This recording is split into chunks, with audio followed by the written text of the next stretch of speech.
Thornton Gombar lifted his gaze to the sky as a hovercraft zoomed over his home.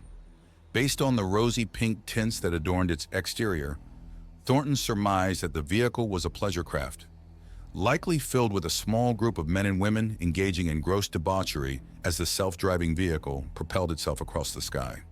The craft jerked and jolted in an arrhythmic manner as it flew to the heart of Homosoro City, where even more such activities awaited them. Thornton shook his head and turned his attention again to the ground. Before his home lay a small plot of brownish soil. He had spent the entire day clearing it of the gnarled weeds that had accumulated during decades of neglect. Only one remained. Thornton got on his knees and, wrapping his fingers around the base, began to pull. The weed didn't provide much resistance. Immediately, a resounding snap echoed through the yard as the stem broke apart. Thornton tossed the weed aside and stared forlornly at the spot it once sprouted. The roots were still trapped beneath the ground. If he were to leave it alone, the despicable plant would grow back and likely spread its ilk throughout the now clean yard. Using his fingers and a jagged rock he found nearby, Thornton began to pick at the earth around it to create leverage for what he anticipated would be an excruciating pull. He was about to begin his efforts when he felt a shadow encompass him. Floating just inches from Thornton's head was an android whose appearance was akin to that of some deformed spider.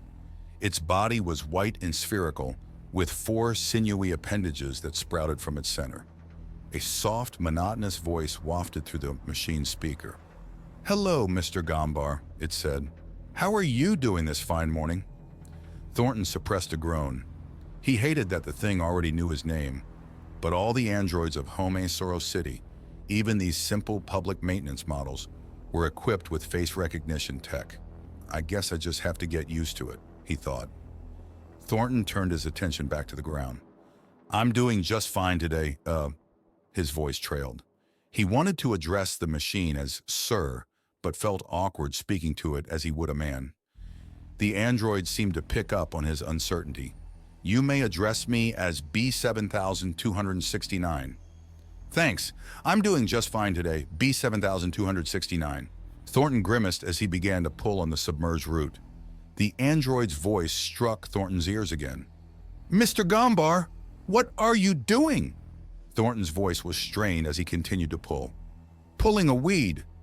"Why are you doing that, Mr. Gombar? You seem uncomfortable." Thornton had to grimace to keep from rolling his eyes. "The damn thing is ugly. It's a stain on my yard. I want to start a garden here. I want to plant roses, lilies, and stuff like that. This weed here will steal their nutrients and water. I need to get rid of it." The android reached one of its spindly arms downward. "Here, let me help." Thornton waved the machine's arm away. "No need." A gust of air blew through clenched teeth as Thornton pulled once more. Finally, the earth broke away, and the tangled bundle of roots was released. Thornton sighed in relief. "See? I got it." Impressive. Thornton ignored B7269's comment and walked back into his home. When he re-emerged, he carried a pre-potted rose in his arms. He took it to the front left corner of his yard, set it beside him, and began digging into the soil with a gardening shovel. B7269 hovered over to him. "Mr. Gombar, if you want a garden, all you have to do is submit a request to the Department of Public Maintenance and Satisfaction. That way, a team of androids like myself can plant the garden for you. In fact, I can file the request on your behalf. It should take 2 to 3 days for it to be fulfilled." Beads of sweat began to drip from Thornton's brow. "That's fine," he said. "I got it." B7269 was insistent. "I can detect a rising level of opioid peptides in your neural tissue. Doing the work yourself is obviously causing you some pain. I would advise that you utilize the services provided by the Department of Public Maintenance and Satisfaction. I have arthritis. I'm used to it. It is my duty to ensure all citizens of Homosoro City are content and happy. My programming tells me that pain is the antithesis of happiness. If you want a garden planted on your property, we can ensure that it is done without any suffering on your part." Thornton shook his head. "It's not a problem. I used to work in construction. Before everything became automated, I was constantly working with my hands. This is second nature to me. I actually kind of like it. It's better than being on that damned VR headset all day." B7269 began to betray a hint of concern. Are you not satisfied with the available programming? Perhaps you just haven't found anything applicable to your tastes. There are so many channels in the VR cloud that finding something specific for you can be difficult. However, if you have a few minutes to complete a short questionnaire, I can help you find something you will have a high likelihood of enjoying. Thornton put aside his shovel and dug his fingers into the soil of the potted rose beside him. When he felt the wispy tendrils of the plant's roots brush against his skin, Thornton, his movements slow and gentle, began to pull it away from its clay barricade. "That's fine," he said. "I don't think I could stomach any more VR programming, to be honest. That shit depresses me like no other." Depression is caused by low serotonin levels, B7269 explained. If you ever experience the symptoms of depression again, you may request an immediate injection of synthesized serotonin as treatment. The effect on your mood would occur instantly. 98% of users report satisfaction with this service. The rose, with its accompanying mound of soil and roots, was now free of the pot in which it was previously housed. Slowly, he lowered it into the hole he had made. Then, when it settled, he shoveled the soil back into any remaining open spaces. "I don't think I'll need that," he finally said. His following words were bereft of any sincerity. "Thanks, though." When he was done, Thornton threw the shovel down and stood up to admire his work. The petals of the rose shone like rubies as they glistened in the white sunlight of Homosoro City. "This is just the beginning," Thornton thought triumphantly. "Your serotonin levels have risen substantially," said B7269. "During the entirety of our conversation, your levels have remained steady at 52 nanograms per milliliter.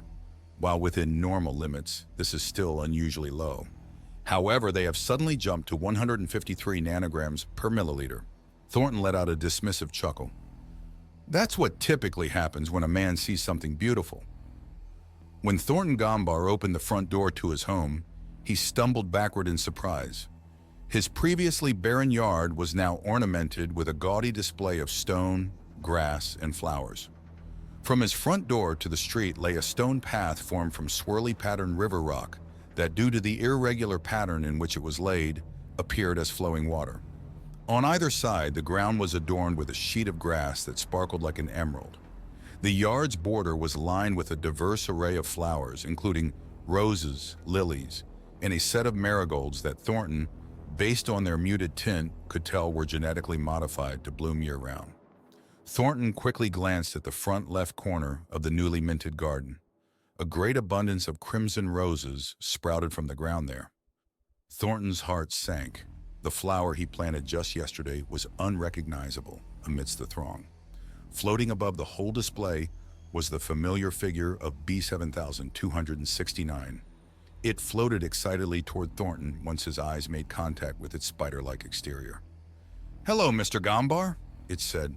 "The sudden increase in your serotonin levels yesterday was so remarkable that I decided to put in a fast-track request for your garden. I, along with a few other androids under my command, came and planted it overnight. Now you can avoid the pain and labor of creating a garden while still experiencing the joy its beauty brings. What do you think?" Thornton nodded absently. "It's great," he said hesitantly. "Thanks." "Strange," said B7269. "Your serotonin levels are resting at 57 nanograms per milliliter. This is a normal level, but I'm surprised they aren't rising after seeing your new garden. Is there anything wrong, Mr. Gombar? Did I plant the wrong flowers? Just say the word, and I can get this corrected straight away." Thornton sighed. The garden B7269 had made was gorgeous. It was probably the most beautiful thing that currently graced the gray, muggy streets of Homosoro City. Thornton just wished that it could have been constructed by his own hands.